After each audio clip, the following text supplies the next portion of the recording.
Hi అండి, నమస్తే. నేను మీ స్వర్ణ. పండుగలైనా బర్త్డేస్కైనా మా ఇంట్లో బెల్లంతో చేసే ఈ పాయసం కంపల్సరీ ఉండాల్సిందేనండి. పాలు విరిగిపోకుండా బెల్లంతో పాయసం ఎలా చేసుకోవాలో చేసి చూపిస్తాను. మరి ఏమాత్రం ఆలస్యం చేయకుండా చూసేద్దామా? ఫస్ట్ గిన్నె తీసుకుని గిన్నెలో 2 కప్పులు నీళ్ళు పోసి నీళ్లు మరిగిన తర్వాత మూత పెట్టేసుకుని పక్కన పెట్టేసుకోవాలి. ఇప్పుడు వేరే ప్యాన్లో 2 స్పూన్లు నెయ్యి పోసుకోవాలి. నెయ్యి హీట్ అయిన తర్వాత జీడిపప్పు పలుకులు ఒక 2 స్పూన్లు వేసుకుని ఈ లైట్గా వేగిన తర్వాత ఇప్పుడు ఇందులో 2 స్పూన్లు బాదం పలుకులు, 2 స్పూన్లు ఎండి కొబ్బరి ముక్కలు వేసి స్టవ్ సిమ్లో పెట్టుకుని వీటన్నిటిని వేయించుకోవాలి.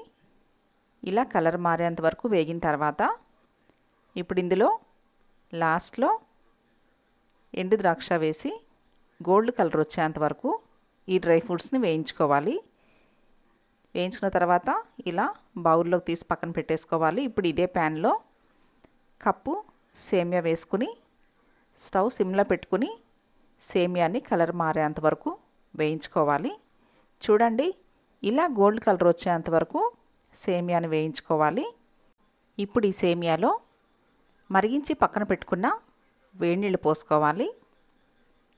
ఇలా పోసుకుని ఈ సేమియాను ఒకసారి గరిటెతోటి కలిపేసేసుకుని మూత పెట్టేసి 3-4 నిమిషాలు సేమియాను ఉడికించుకోవాలి. చూడండి, సేమియా మరీ మెత్తగా ఉడికించకూడదు. మనం చేత్తో పట్టుకుని చూస్తే ఇలా మధ్యలోకి కట్ అయితే సరిపోతుంది. ఇప్పుడు ఇందులో 1/4 కప్పు బెల్లం పొడి వేస్తున్నాను. మీరు స్వీట్ ఎక్కువ తినాలనుకుంటే కప్పు బెల్లం అయినా వేసుకోవచ్చండి. ఇప్పుడు ఈ బెల్లం సేమియాలో బాగా కలిసేలాగా కలిపేసుకోవాలి. చూడండి, సేమియా ఎంత షైనింగ్గా ఉందో. ఇప్పుడు చిటికెడు ఇలాచి పొడి వేసి సేమియాని బాగా కలపాలి. కలిపేసుకుని కంప్లీట్గా చల్లారిన తర్వాత మాత్రమే ఇందులో మనం పాలు పోసుకోవాలి. పాలు కూడా కాచి చల్లార్చిన పాలండి. లైట్ వేడిగా ఉన్న పాలు పోసుకోవాలి. మరీ ఎక్కువ వేడిగా ఉన్న పాలు పోస్తే పాయసం విరిగిపోతుంది. నాకైతే 3 కప్పుల పాలు సరిపోయినాయి. మీకు ఇంకా పాలు ఎక్కువ కావాలనుకుంటే మీరు ఇంకొక కప్పు పోసుకోవచ్చు. చాలా సింపుల్గా ఉంది కదూ.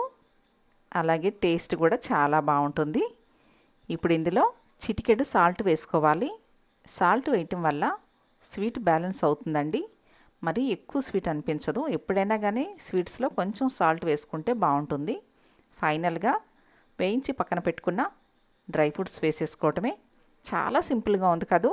మీరు తప్పకుండా ట్రై చేయండి. ట్రై చేసి మీకు ఎలా వచ్చిందో నాకు కామెంట్ చేయండి. బెల్లంతో చేసిన ఈ పాయసం మీకు కూడా నచ్చింది కదూ. అయితే మిస్ చేయకుండా ఈ వీడియోని లైక్ చేయండి, షేర్ చేయండి. నా ఛానల్ని సబ్స్క్రైబ్ చేసుకోండి. మరిన్ని టేస్టీ హెల్దీ వెరైటీ రెసిపీస్ తోటి మీ ముందుకు వస్తాను. Thanks for watching.